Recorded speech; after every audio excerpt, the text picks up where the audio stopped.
Hello. Today's Monday, February 2nd. I think it's Groundhog Day, so happy Groundhog Day. Um, yeah, let's just get into it.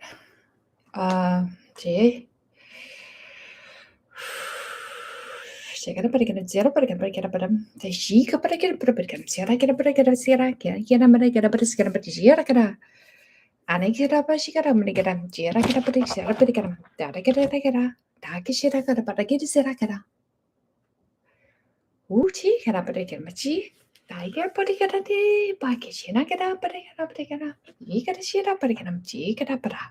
Now, you might have your own interpretation.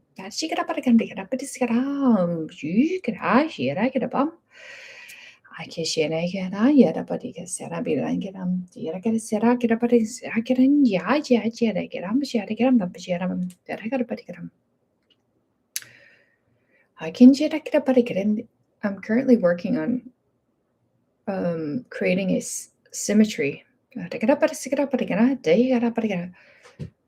facial symmetry.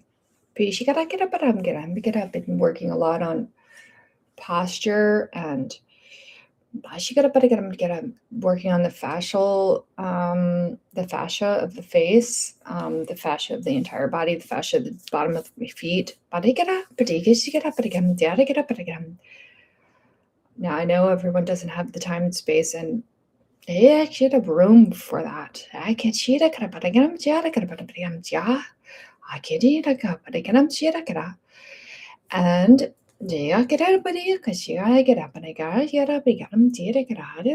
some element of the sound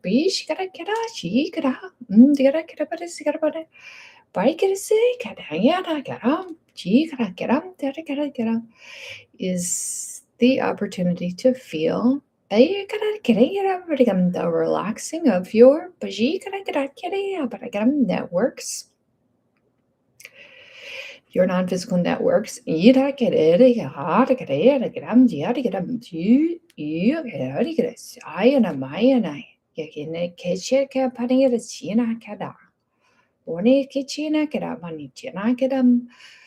The sound like take on a different cadence.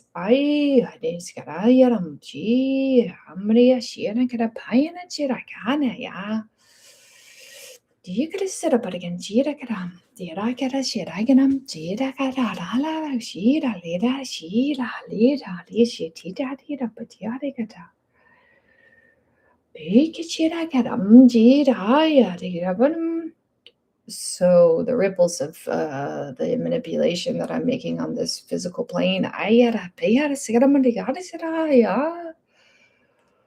will be transmitted through the fields, through my sound, where you have resonance with where your protons are sharing the same information as mine on some level, giving the opportunity to feel, sense, and embody the harmonics or the disturbance, the noise in your own field. On whatever level, this can create new realizations, realizations, the action of seeing with your real eyes.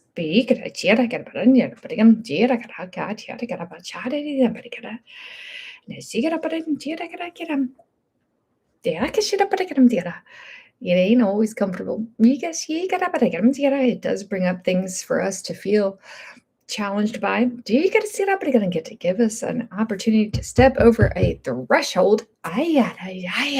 Holding us back. Fear steps, gets in the way, opens the door.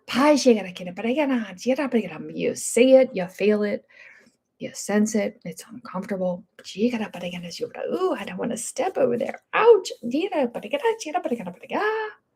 Especially if it's attached to another person. And you've grown up in a way where you've been protecting other people's energy because you perceive it so well. You're sensitive. You may even have been experiencing some telepathic moments. Didn't realize that you were, but you shut it down because it was so uncomfortable. And unsafe for you to show up in opposition to what you were experiencing, because you're just a little person trying to make it an understanding of the world that is presenting itself to you, and it doesn't feel safe. So you retract all of your senses. Retract. To keep safe. I don't want to feel that. That other person. And then you somehow take it on as you. This discomfort is mine. No, it's not yours. You have taken it on. Because just because you can feel it doesn't mean you have to own it. There's ways of expressing oneself without getting angry, pushing against, lashing out, attacking the other person.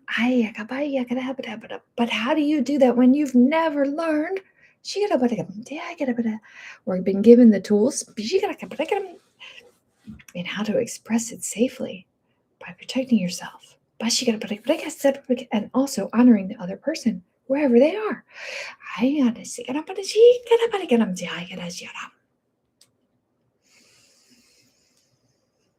We're navigating this field of separation, which we feel separated from divine intelligence. And divine intelligence is knocking at our door all the time. Knocking. Is she gonna hear me?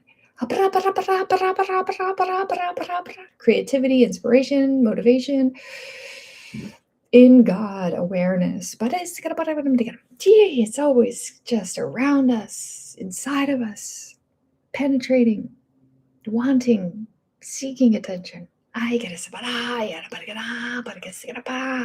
What is mine and what is theirs? You feel it. And you have to learn to differentiate. Sometimes it takes a whole damn lifetime to differentiate. What am I responsible for? When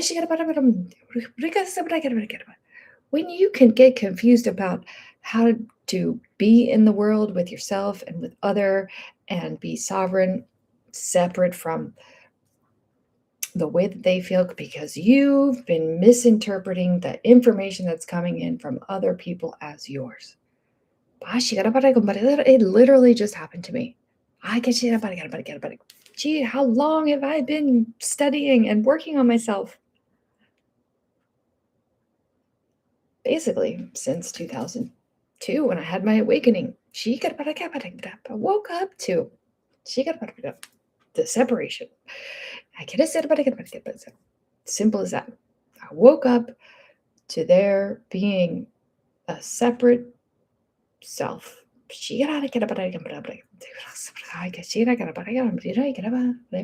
Who's that who?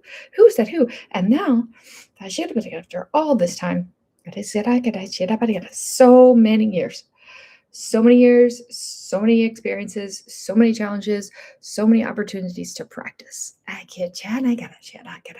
I still am presented with opportunities. Refine.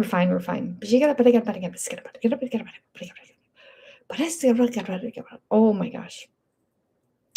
And to have the opportunities to find those people who are willing to play the game of refinement with you is undeniably one of the most amazing experiences I think we can have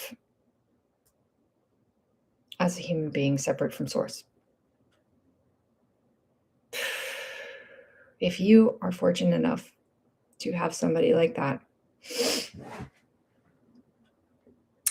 just send them love and reverence right now. Anyway, so This is the dance. One of the dances. There's many dances. I like to dance, mostly by myself, also with other people. We're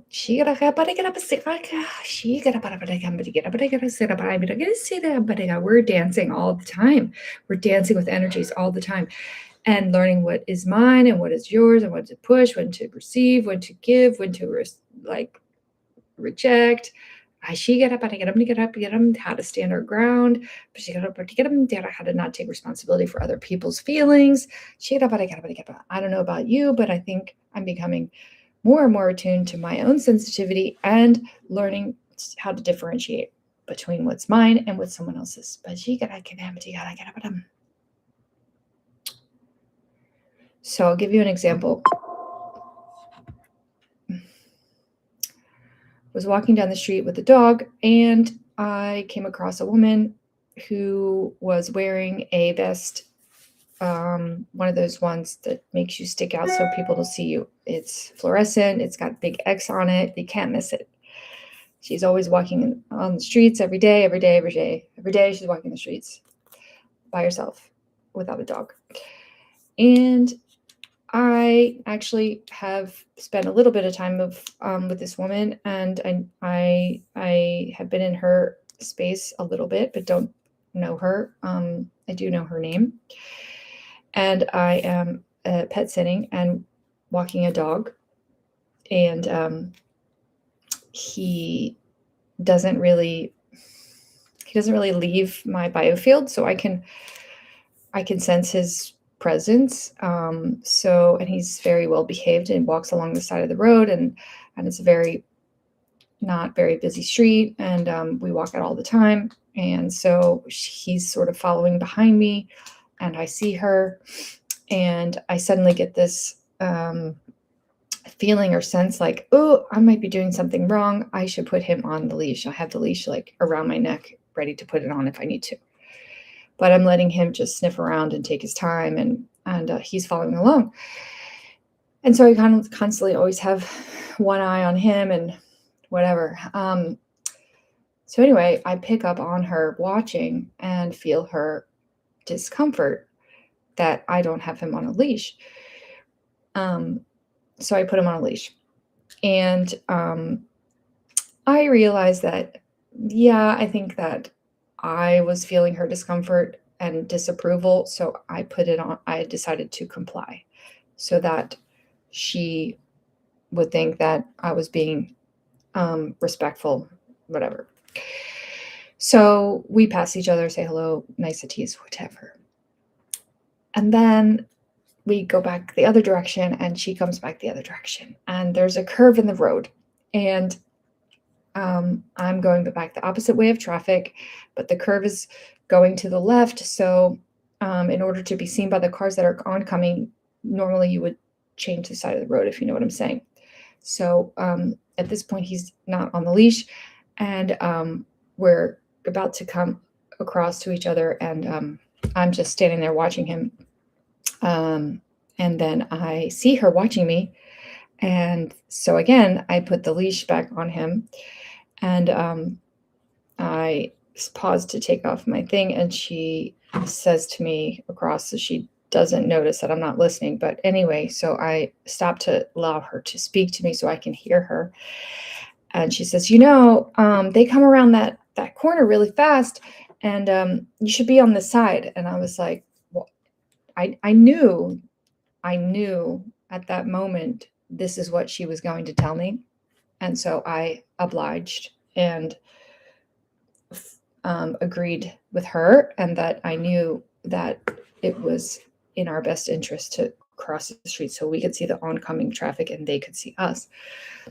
I'm making this story very long, but however, what I didn't realize is that I, in my field and in my way of being with the dog, and in trust of myself and my surroundings, in full awareness of managing the situation so that we had safety, was causing this woman to feel afraid because, one, he wasn't on the leash, and one, we weren't on the right side of the street so that we could be seen. And what I was perceiving and accommodating for was her fear of something going wrong or somebody getting hurt. And clearly she's concerned about this. Otherwise, she wouldn't be wearing a big vest with X's on it. And I don't know what has happened in her life to cause that to be that. Maybe she's not aware that she's protecting herself from a future injury on some level, which is fine if that is what is needed. And I'm not here to judge how somebody wants to preserve their safety or take care of their safety in space. But what I'm saying is that I realized that I was choosing to act in such a way that I wanted to take away her discomfort of seeing me potentially getting hurt. So I accommodated for her fear instead of just continuing to walk the way that I wanted to walk and, cross the street when I wanted to cross the street or at the time that I thought, whatever, just at my own pace. And so it was just a representation of a moment of reflecting on, I think that I'm starting to attune to hear other people's thoughts. And I'm realizing that I have been my whole life collapsing other people's thoughts and feelings and taking them on as mine and then accommodating for other people's discomfort instead of recognizing my own yes and my no's and what's true for me and honoring that. And I think that is really what true sovereignty is disengaging from other people's energetic fields, learning how to differentiate and stand for what is true for ourselves and not be afraid to step into somebody else's discomfort just because they don't agree with you or they have a different way of seeing the world or that their own fears will get triggered by your truth. So as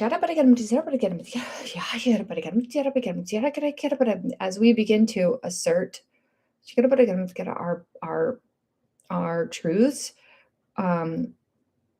assert by meaning taking action, which could have been instead of me taking off my things to accommodate her listening and then cause and listening to her fear that she wanted to protect me from, and then also accommodating it, I could have just ignored any engagement and just kept on walking and, did my own thing and decided to cross the street whenever we wanted to cross the street, not when she wanted us to cross the street.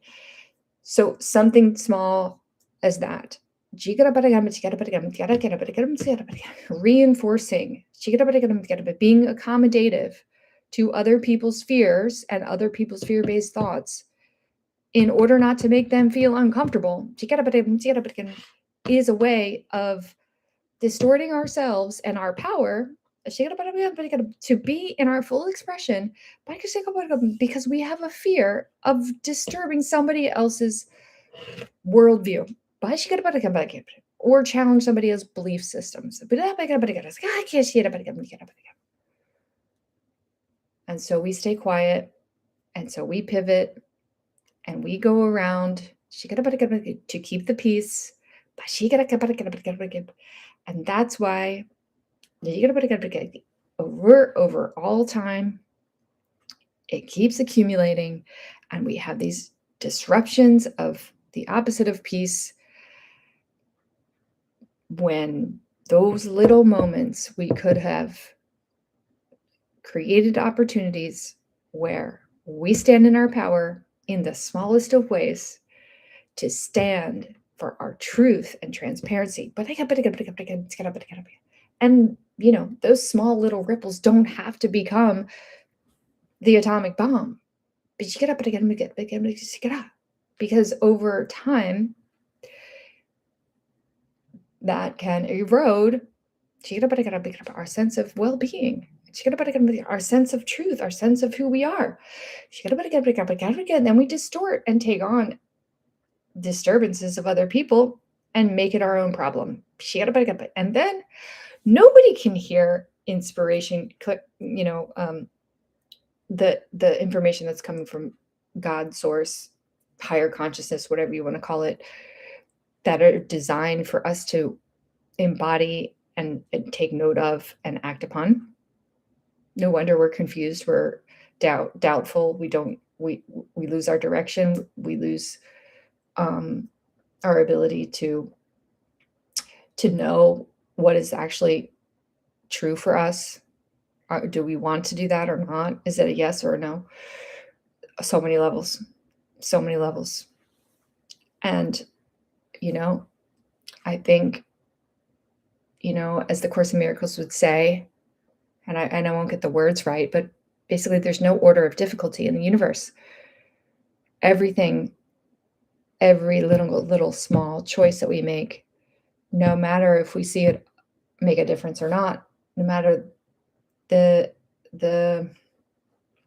extent of it, it all is the same. Like the small acts of kindness are actually big acts of kindness because that sends the ripple.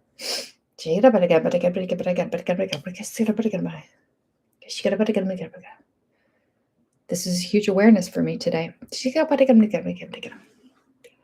And also the Course in Miracles gives it power when we share our realizations and when we share in the forgiveness. Because what you extend to others, you receive.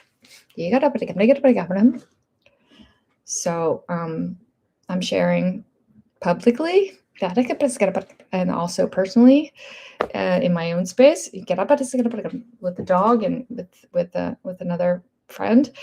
And yes. The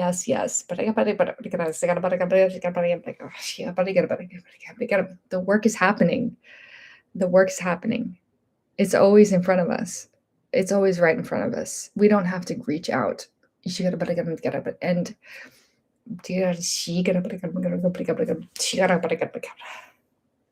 there's always an opportunity for us to do the work.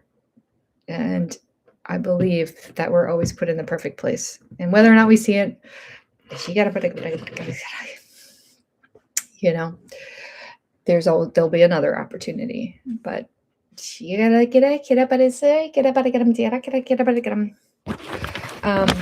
this is a long one, but so 2 days ago, I was walking the dog and we walk past that next door neighbor's house and it's abandoned. And there's leaves and, it's wet here. There's leaves and needles from the fall on the ground, piles, like thick beds of it. And, the neighbor's house is not cared for. The grass isn't. Anyway, so I'm walking and there's like a little ledge of rocks where a flower bed was. And it's just mostly covered in leaves. And then there's this pile of rocks there, like laid right on top of all of the leaves, and it's raining.